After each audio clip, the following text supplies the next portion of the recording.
Hello everyone, I am your Dipankar sir and you are watching Creative Mathematics Teaching. আজকে আমরা class 10 exercise 18.1 এর সদৃশতা chapter আলোচনা করব। যারা আবার নতুন মাধ্যমিক দিচ্ছ বা 2022 এ মাধ্যমিক দেবে তাদের জন্য এই চ্যাপ্টারটা খুব ইম্পর্টেন্ট হতে চলেছে, কারণ এখান থেকে একটা উপাদ্য আসতে পারে, একটা প্রয়োগ আসতে পারে এবং এমসিকিউ আর 2 মার্কের একটি করে কোশ্চেন অবশ্যই আসবে। আর যারা বিভিন্ন রকম চাকরি পরীক্ষা দিচ্ছ অর্থাৎ কম্পিটিটিভ এক্সাম, তারাও জ্যামিতির যে অঙ্কগুলো পড়ে এর মধ্যে পড়ার সম্ভাবনা থাকে। তো অবশ্যই ভিডিওটি সবাই দেখো। যারা দেখছো তারা অবশ্যই চ্যানেলটিকে সাবস্ক্রাইব করো এবং পাশে থাকা বেল আইকনটি টাচ করে অল অপশনটি টাচ করে নাও। আর যারা অলরেডি চ্যানেলের মধ্যে সাবস্ক্রাইবার আছো তারা অবশ্যই চ্যানেলটিকে লাইক করো এবং বন্ধুদেরকে শেয়ার করো। তাহলে চলো আজকে আমরা সদৃশতা চ্যাপ্টারের ধারণাটা জেনে নিই।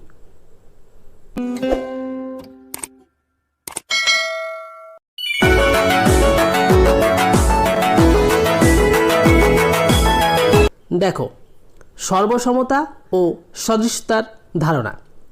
তো আমাকে সদৃশতা জানতে গেলে আগে সর্বসমতা জিনিসটা কি সেটা আমাদেরকে জানতে হবে।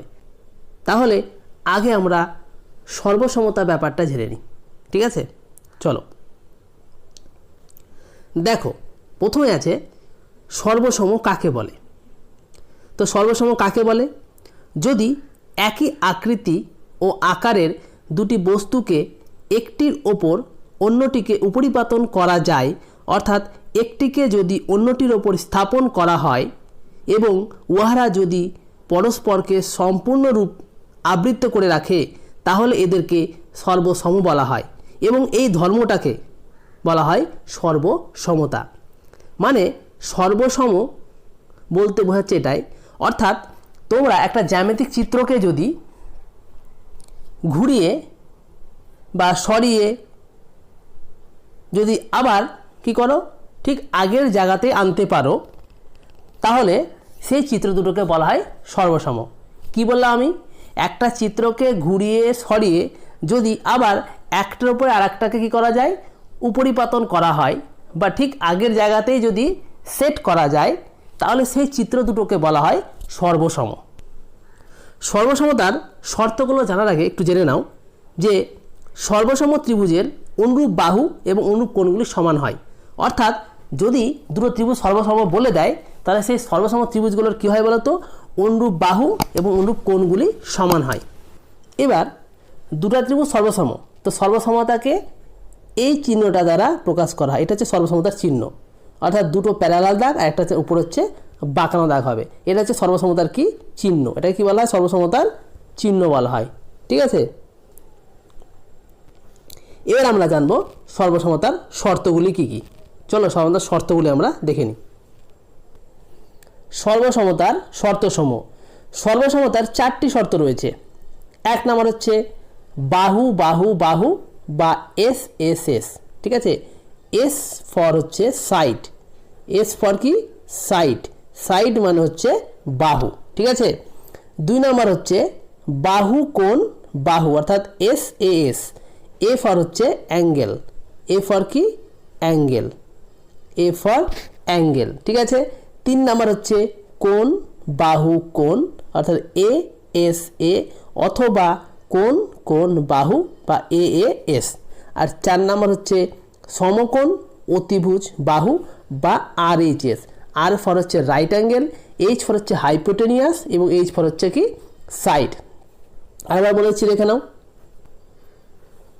4 নম্বর কি হচ্ছে সমকোণ অতিভুজ বাহু, অর্থাৎ আর এইচ এস। আর ফর হচ্ছে রাইট অ্যাঙ্গেল, আর ফর কি বললাম? রাইট অ্যাঙ্গেলড, আর হচ্ছে রাইট অ্যাঙ্গেল, যার মানে হচ্ছে 90 ডিগ্রি। এইচ ফর হচ্ছে হাইপোটেনিয়াস, এইচ ফর কি hypotenuse, T N E O U S, hypotenuse.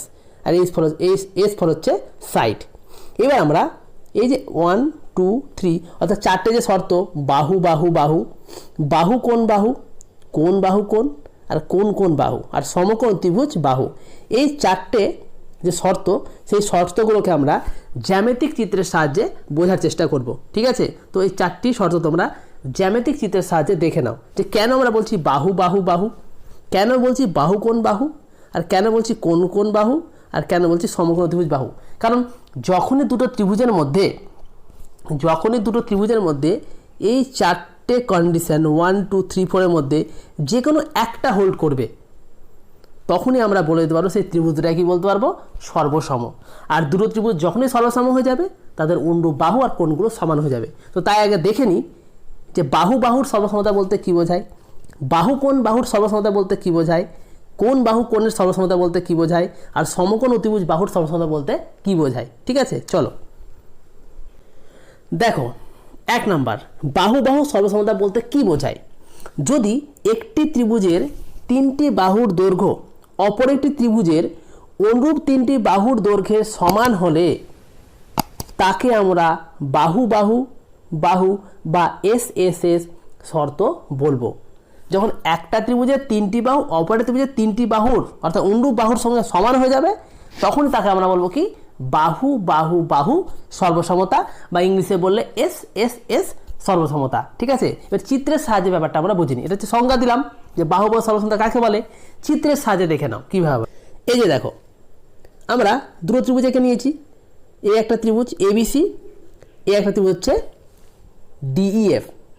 এবার দেখো, এর এবি বাহু আর এর ডিহি বাহু কি সমান। ঠিক আছে, এর বিসি বাহুর সাথে এর ইএফ বাহু সমান, এর এসি বাহুর সাথে এর ডিএফ বাহু সমান, তাই তো। এবং দেখো, এটার সাথে এটা অনুরূপ, এর অনুরূপ বাহু এইটা, এর অনুরূপ বাহু এইটা। তাহলে বাহু বাহু বাহু বা এসএসএস শর্তটা কী করলো, হোল্ড করে গেল। এটাকে বলছে বাহু বাহু বাহু সর্বসমতার শর্ত। অর্থাৎ এই ত্রিভুজের 3টে বাহুর সাথে এই ত্রিভুজের 3টে বাহু কী হয়ে গেল, সমান হয়ে গেল। ঠিক আছে, নেক্সট দেখো। এবার আমরা বাহু কোণ বাহু সর্বসমতা বলতে কী বোঝায়। যদি একটি ত্রিভুজের 2টি বাহুর দৈর্ঘ্য এবং তাদের অন্তর্ভুক্ত কোণের পরিমাপ অপর একটি ত্রিভুজের 2টি বাহুর দৈর্ঘ্য ও তাদের অন্তর্ভুক্ত কোণের পরিমাপের সমান হয়, তবে তাকে আমরা বাহু কোণ বাহু বা এসএএস শর্ত বলবো। তাহলে ব্যাপারটা কী বললো আগে বলে দিই। মানে একটা ত্রিভুজের 2টি বাহু সমান হবে এবং তাদের মাঝের কোণ যা হবে অপর একটা ত্রিভুজের 2টি বাহুর সঙ্গে সেটা সমান হবে এবং মাঝের কোণের সাথেও কী হবে, সমান হবে। তখন তাকে আমরা বলবো বাহু কোণ বাহু অর্থাৎ এসএএস শর্ত বলবো। চলো এটাকে চিত্রের সাহায্যে বা জ্যামিতিক চিত্রের সাহায্যে কী করে বুঝতে হয় সেটা দেখে নাও একবার। আবার আগের মতোই দেখো, এবিসি আর ডিএফ দুটো আমরা জ্যামিতিক চিত্র বা ত্রিভুজ এঁকে নিয়েছি। দেখো, এর এবি বাহু সাথে এর ডি বাহু সমান, এর এসি বাহুর সাথে এর ডিএফ বাহু সমান, অর্থাৎ দুটো কোণে অনুরূপ বাহু সমান। এর দুটো অনুরূপ বাহুর সাথে এর দুটো অনুরূপ বাহু সমান। এবং দেখো, এই দুটো অনুরূপ বাহুর মাঝের কোণ হচ্ছে এটা, আর এই দুটো অনুরূপ বাহুর মাঝের কোণ হচ্ছে এটা। তাহলে দেখো, মাঝের কোণ দুটো সমান। তাহলে এটাকে বলবো আমরা বাহু কোণ বাহু বা এসএস সর্বসমতা। বোঝা গেল? তাহলে দুটো বাহুর সাথে দুটো বাহু সমান আর কোণের সাথে কোণ সমান, তখন তাকে আমরা বলবো এসএএস বা বাহু কোণ বাহু সর্বসমতা। 3 নাম্বার, কোণ বাহু কোণ সর্বসমতা।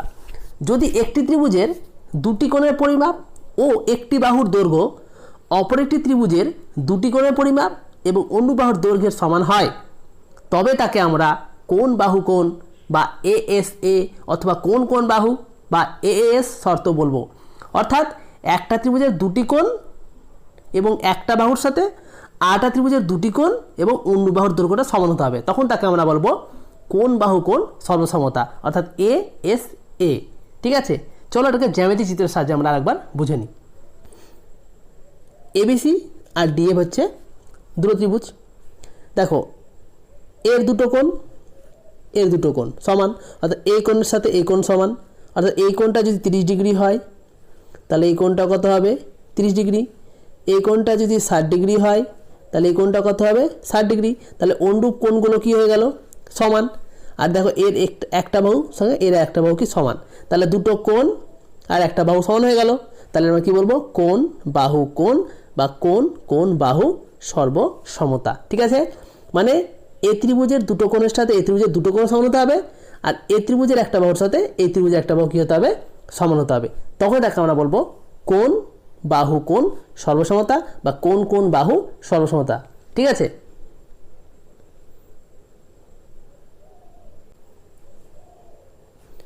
4 নম্বর সমকোণ অতিভুজ বাহু সর্বসমতা। অর্থাৎ সমকোণ অতিভুজ বাহু সর্বসমতা মানে হচ্ছে প্রথমত দেখে নিতে হবে ত্রিভুজ দুটো, মানে যে ত্রিভুজ দুটোকে সর্বসম প্রমাণ করছি তাদেরকে হতে হবে সমকোণী ত্রিভুজ।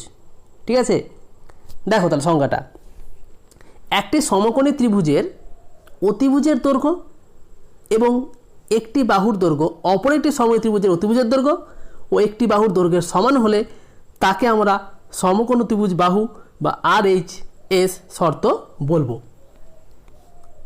কি বললাম তাহলে একবার বলি, একটি সমকোণী ত্রিভুজের অতিভুজের দৈর্ঘ্য ও একটি বাহুর দৈর্ঘ্য অপর একটি সমকোণী ত্রিভুজের অতিভুজের দৈর্ঘ্য ও একটি বাহুর দৈর্ঘ্যের সমান হতে হবে, তখনই তাকে আমরা বলবো সমকোণ অতিভুজ বাহু বা RHS শর্ত।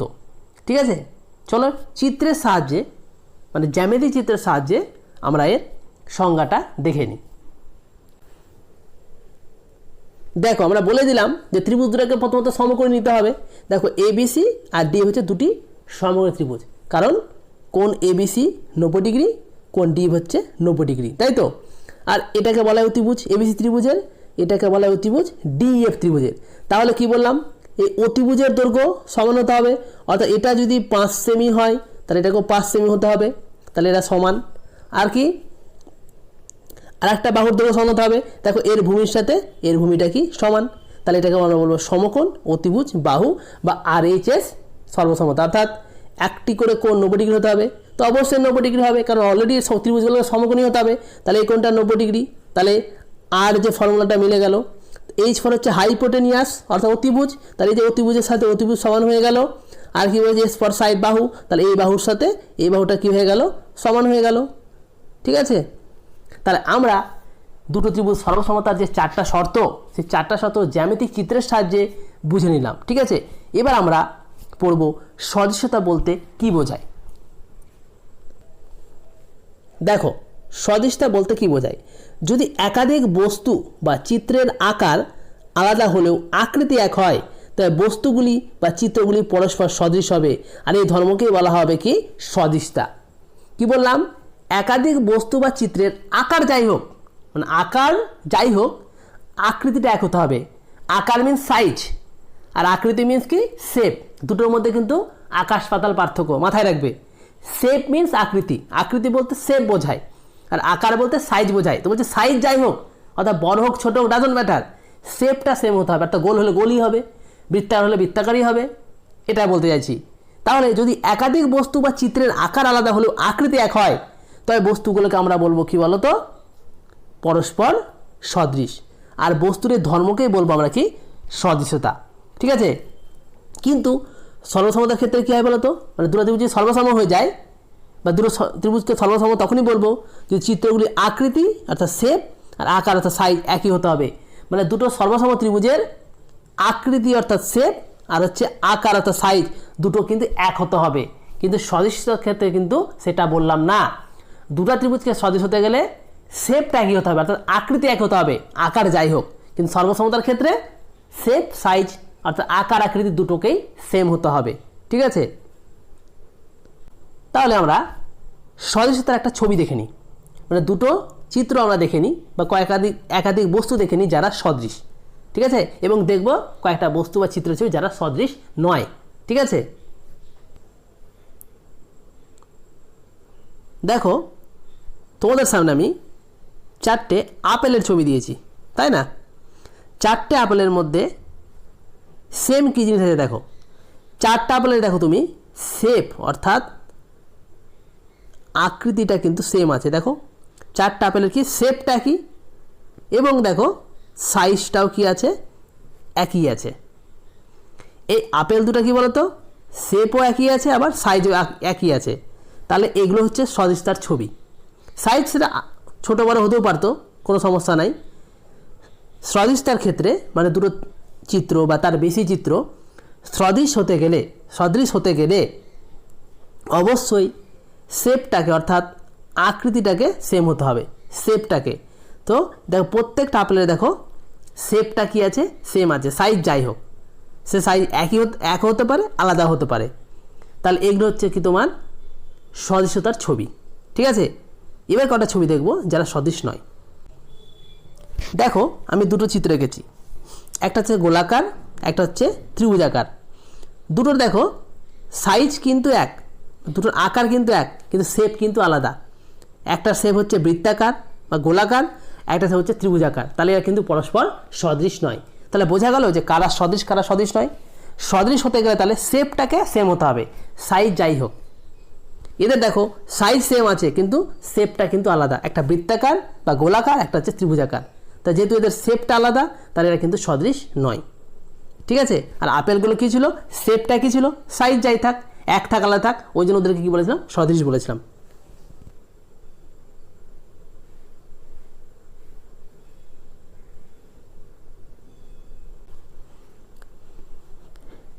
দেখো একই সংখ্যক বাহুবিশিষ্ট দুটি ত্রিভুজ সদৃশ হওয়া শর্ত। এটা ত্রিভুজও হতে পারে আবার বহুভুজও হতে পারে, ত্রিভুজও হতে পারে অথবা কি বহুভুজও হতে পারে। ঠিক আছে, কিন্তু ওদের বাহুটা কী হতে হবে, একই সংখ্যক। বোঝা গেল কি বললাম, একই সংখ্যক বাহু বিশিষ্ট ত্রিভুজও হতে পারে বা বহুভুজও হতে পারে। তারা সদৃশ হবার শর্ত কি, এক নম্বর শর্ত হচ্ছে তাদের অনুরূপ কোণগুলি সমান হতে হবে আর অনুরূপ বাহুগুলি সমান অনুপাতে থাকতে হবে। এই হচ্ছে দুটো শর্ত। দেখো একটা আয়তক্ষেত্র ছবি এঁকেছি, একটা হচ্ছে বর্গক্ষেত্র। এরা সদৃশ হবে কিনা সেটা আমাকে দেখতে হবে। প্রথমত চেক করে নিচ্ছি, দেখো এরও বাহু সংখ্যা 4, এরও বাহু সংখ্যা হচ্ছে 4। আমি একটু আগে বললাম একই সংখ্যক বাহুবিশিষ্ট ত্রিভুজ অথবা বহুভুজ তারা সদৃশ হবে কিনা তার শর্ত আমরা বললাম। এক নম্বর শর্ত কী ছিল, অনুরূপ কোণগুলি সমান হবে। 2 নাম্বার তাদের অনুরূপ বাহুগুলি সমানুপাতে থাকবে। ঠিক আছে, তো দেখে নি কী হচ্ছে। তো দেখো আয়তক্ষেত্র আর বর্গক্ষেত্র এদের প্রত্যেকটি কোণ কী হয়, সমকোণ হয়। তাহলে একটা কন্ডিশন হোল্ড করে গেল, অর্থাৎ অনুরূপ কোণগুলি সমান, অর্থাৎ এই কোণ 90, তার এর কোণ 90, এর এই কোণটা 90, তাহলে এরও এই কোণটা 90, এর এই কোণটা 90, তাহলে এরও এই কোণটা 90, এর এই কোণটা 90, তাহলে এর এই কোণটা 90। তাহলে এক নম্বর কন্ডিশন হোল্ড করে গেল।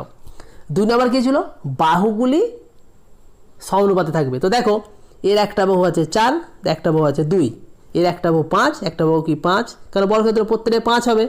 তো এরা কি সমানুপাতে হলো না? তো এর একটা বাহু 4, একটা 2, এর প্রত্যেকটাই 5, তাহলে বাহুগুলি কিন্তু সমানুপাতে থাকলো না, বাহুগুলি কিন্তু আলাদা হয়ে গেল। তাহলে কি হবে, এই চিত্র দুটি অর্থাৎ আয়তক্ষেত্র বর্গক্ষেত্র চিত্র দুটি কিন্তু পরস্পর সদৃশ হবে না। ঠিক আছে, এটা হচ্ছে দুটো চিত্র যারা পরস্পর সদৃশ হবে না তার উদাহরণ। ঠিক আছে, এরকম আরও এক্সাম্পল আছে, তোমরা নিজেরাই চেক করতে পারো। চেক করলে অবশ্যই আমাকে কমেন্ট বক্সে জানাবে, নিজের মতো করে লিখবে যে হ্যাঁ এই দুটো ত্রিভুজ বা এই দুটো চতুর্ভুজ বা এই দুটো বস্তু হচ্ছে পরস্পর সদৃশ, এরা পরস্পর সদৃশ নয়। তোমরা অবশ্যই কমেন্ট বক্সে আমাকে জানাবে লিখে, তাহলে বুঝতে পারবো যে তোমরা যারা ভিডিওটা দেখছো ক্লাস 9-10 বাচ্চা বা ছেলেমেয়েরা, যে তারা জিনিসটা বোঝার চেষ্টা করেছো বা বুঝতে পেরেছো। যদি কমেন্টে উত্তর নাই দাও তাহলে বুঝতে পারবো যে তোমরা জিনিসটা বুঝতে পারোনি। এবার দেখো একটা কোশ্চেন, একটি বর্গক্ষেত্র ও রম্বস কি সর্বদা সদৃশ হবে? না, একটা বর্গক্ষেত্র আর রম্বস কিন্তু সর্বদা সদৃশ হবে না। তোমরা ছবি আঁকবে, একটা বর্গক্ষেত্রের ছবি আঁকবে, একটা রম্বসের ছবি আঁকবে, দেখবে তারা পরে সদৃশ হবে না। কারণটা কি? কারণ অনুরূপ কোণগুলি কিন্তু সমান নয়। কি বললাম? অনুরূপ কোণগুলি কিন্তু সমান নয়। এখানে অনুরূপ কোণ লিখতে আমি ভুলে গেছি, এখানে কী হবে, অনুরূপ কোণগুলি কিন্তু কী হবে, সমান নয়। বাই প্রিন্টিং অনুরূপ গুলি লিখে দিয়েছি, এখানে হবে অনুরূপ কোণগুলি, মানে বর্গক্ষেত্র এবং রম্বসের অনুরূপ কোণগুলি কিন্তু সমান হয় না। ঠিক আছে, তাই এরা কিন্তু সদৃশ হবে না। কারণ একটু আগে শিখলাম যে একই সংখ্যক বাহু বিশিষ্ট বহুভুজের সদৃশ হওয়ার শর্ত হচ্ছে তাদের অনুরূপ কোণগুলি সমান হতে হবে আর বাহুগুলি সমানুপাতিক হতে হবে। তো এর অনুরূপ কোণগুলি তো সমান হচ্ছে না, তাহলে সদৃশ হলো না। তাহলে একটি বর্গক্ষেত্রে একটি রম্বস সর্বদা কিন্তু সদৃশ হবে না। ঠিক আছে, এবার আমরা চলো মোটামুটি আমাদের এই চ্যাপ্টারের ডেফিনেশনগুলো বা সংজ্ঞাগুলো বা শর্তগুলো জানা হয়ে গেছে। এবার আমরা এক্সারসাইজ 18.1-এর এক্সারসাইজের যে কোশ্চেন্সগুলো আছে সেই কোশ্চেন্সগুলো আনসারগুলো দেখব। ঠিক আছে, তোমরা আনসারগুলো দেখো এবং খাতাতে অবশ্যই নোট করে নাও, কারণ তোমাদের এগুলো কাজে লাগবে। সর্বসমতা আর সদৃশতার পার্থক্যটা কি? পার্থক্যটা আমরা বলিনি, পার্থক্যটা দেখে নাও। সকল সর্বসম ত্রিভুজ অথবা চতুর্ভুজ অথবা বহুভুজ সদৃশ, কিন্তু সকল সদৃশ ত্রিভুজ চতুর্ভুজ বহুভুজ কিন্তু সর্বসম নয়। ঠিক আছে, এটাতে আমাদের কিন্তু অবশ্যই পরীক্ষাতে শর্ট কোশ্চেন আছে এবং এক্সারসাইজের এই কোশ্চেনটা পাবো।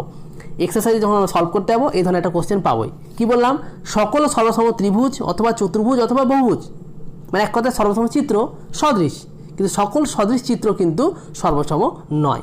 ঠিক আছে, এই যে ভেন ডায়াগ্রামের সাহায্যে জিনিসটা দেখানো হয়েছে। সর্বসম হলে সদৃশ হবে আর সদৃশ হলে কিন্তু সর্বসম হবে না। এটা হচ্ছে একটা ভেন ডায়াগ্রাম, যেটা কিন্তু ওই কথাটাকে কিন্তু আমাকে পরিষ্কার করে বুঝিয়ে দিচ্ছে যে সর্বসম হলে সদৃশ হতে বাধ্য, সদৃশ হলে কিন্তু সর্বসম হবে না। অর্থাৎ বৃত্তটাকে অবশ্যই তুমি এইভাবে বা এর মধ্যে কি অ্যাডজাস্ট করতে পারবে, বাড়িয়ে এদিকে এদিকে বাড়িয়ে পারবে, কিন্তু এইটাকে তুমি কখনো একটা বৃত্ত বানাতে পারবে না। কোষে দেখি 18.1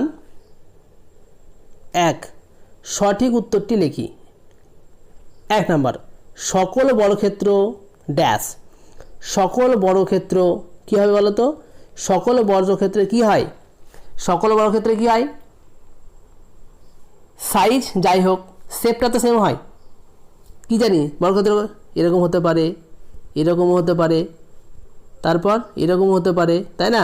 মানে শেপটা তো সেম, মানে সবাই আকৃতিটাও সেম, কিন্তু আকার যাই হোক, কেউ বড়ো কেউ ছোট, তাই না? তাহলে সবসময় কী হবে? সদৃশ। বোঝা গেল কি বললাম? সকল বর্গক্ষেত্র হচ্ছে সদৃশ, কারণ তাদের শেপটা তো সেম। কখনো ছোটো বর্গক্ষেত্র হতে পারে, কোনো বড় বর্গক্ষেত্র হতে পারে, কিন্তু তাদের শেপটা সেম, আকারটা যাই হোক, তাহলে পরস্পর কী হবে? সদৃশ। 2, সকল বৃত্ত কী হবে? এটাও সদৃশ, কারণ বৃত্ত ছোট হতে পারে বড় হতে পারে। যদি 2 সেমি বৃত্ত অঙ্কন করি যা হবে, 5 সেমি বৃত্ত অঙ্কন করলে তো বড় হবে, তাহলে শেপটা তো একই থাকছে, মানে বৃত্ত তার চেঞ্জ হচ্ছে না, ছোট বৃত্ত হচ্ছে বা কোনো বড় বৃত্ত হচ্ছে, শেপটা তো একই থাকছে, সাইজ যাই হোক, তাহলে এটাও কী হবে? সদৃশ। নেক্সট 3 নাম্বার, সকল ড্যাশ সমবাহু না সমদ্বিবাহু ত্রিভুজ সর্বদা সদৃশ হয়। সমবাহু ত্রিভুজ সদৃশ হয়, কারণ ওই একই সমবাহু ত্রিভুজ। 5 সেমি সমবাহু ত্রিভুজ এর শেপ যা হবে, 7 সেমি সমবাহু ত্রিভুজের শেপ তাই হবে, 8 সেমি সমবাহু ত্রিভুজের শেপও সেম হবে, অর্থাৎ শেপটা কিন্তু সেমই হবে, বাহুটা চেঞ্জ করতে থাকলেও, অর্থাৎ সাইজ বাড়াতে থাকলেও। ঠিক আছে, তাহলে সকল সমবাহু ত্রিভুজ কী হবে? সর্বদা সদৃশ হবে। উত্তর কী হবে? সমবাহু। 4, দুটি চতুর্ভুজ সদৃশ হবে যদি তাদের অনুরূপ কোণগুলি কী হয়? সমান হয়। একটু আগে বললাম শর্ততে, এবং অনুরূপ বাহুগুলি কী হয়? সমানুপাতি হয়। একটু আগে বলে দিলাম এই দুটো আমরা শর্ত। ঠিক আছে, তোমরা যারা দেখোনি দেখে নিবে, আর একবার চেক করে নিবে। ঠিক আছে। 2, নিচের বাক্যগুলি সত্য না মিথ্যা লিখি। 1 নম্বর, যে কোনো দুটি সর্বসম চিত্র সদৃশ। হ্যাঁ, সর্বসম মানে কী বললাম? সর্বসম মানে হচ্ছে শেপটা কী হতে হবে? একই হতে হবে, আর সাইজটাও কী হতে হবে? একই হতে হবে। আর সদৃশের ক্ষেত্রে কি? শেপটা সেম হতে হবে, সাইজ যাই হোক। তো তাই তো সর্বসম মানে কী হয়? শেপ সাইজ একই হয়, তো শেপটা একই আছে, সাইজ যাই হোক, তাহলে সর্বসম চিত্র অবশ্যই কী হবে? সদৃশ হবে। 2, যে কোনো দুটি সদৃশ চিত্র কি সর্বদা সর্বসম? না, সদৃশ চিত্র কিন্তু সর্বসম না। তাহলে প্রথমটা অর্থাৎ 2-এর 1 নম্বরটা কিন্তু সত্য, ট্রু, কিন্তু 2-এর 2 নম্বরটা কী হচ্ছে? মিথ্যে, অর্থাৎ ফলস। তো এখানে একটা কথা অবশ্যই মনে রাখবে তোমরা, এখানে আমি দুটো জিনিস বলছি, ভালো করে তোমরা নোট করে নাও। ঠিক আছে, যে দুটি সর্বসম চিত্র বা এক কথায় সর্বসম চিত্র সর্বদা সদৃশ হয়, কিন্তু সদৃশ চিত্র সর্বসম হতেও পারে না হতেও পারে, অর্থাৎ সবসময় হবে না। ঠিক আছে, আর আগে বলছি, লিখে নাও যারা ভিডিওটি দেখছো, দুটি সর্বসম চিত্র সর্বদাই সদৃশ, কিন্তু দুটি সদৃশ চিত্র সর্বদা সর্বসম হতেও পারে নাও হতে পারে। ভেরি ভেরি ইম্পর্টেন্ট একটা তথ্য, যেটা দিয়ে তোমাদের কোশ্চেন আসার সম্ভাবনা খুব বেশি। অবশ্যই তোমরা জিনিসটা নোট করে নাও। ঠিক আছে। 2-এর 3 নম্বর, যে কোনো দুটি সদৃশ বহুভুজাকার চিত্রের অনুরূপ কোণগুলি কি সমান হয়? সদৃশ বহুচিত্রাকার মানে অনুরূপ কোণগুলি সমান। দুটা বহুভুজাকার চিত্র সদৃশ মানে হচ্ছে কি? তাদের কোণগুলো কি সমান হতে হবে, কারণ এটা শর্ত। বহুভুজাকার চিত্রের সদৃশ হওয়ার প্রথম শর্তই ছিল কি? অনুরূপ কোণগুলি সমান। তাহলে এটা কী হবে? ট্রু হবে, টি ফর ট্রু। ঠিক আছে।